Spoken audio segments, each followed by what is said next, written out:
keine Linke, keine Grünen, keine FDP oder sonst irgendwas steht hier, aber das sind die, die entscheiden, ob die GEMA auch im nächsten Jahr weitermachen darf, die auch im nächsten Jahr die Genehmigung erteilen müssen.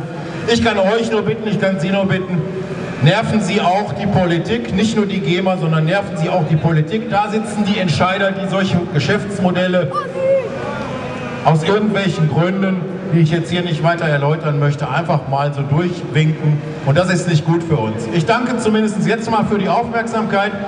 Wünsche noch ein bisschen Spaß. Ich muss leider los. Wir sehen uns hoffentlich bald wieder und können sagen, wir haben was erreicht. Dankeschön. Tell me how you feel. I must say, there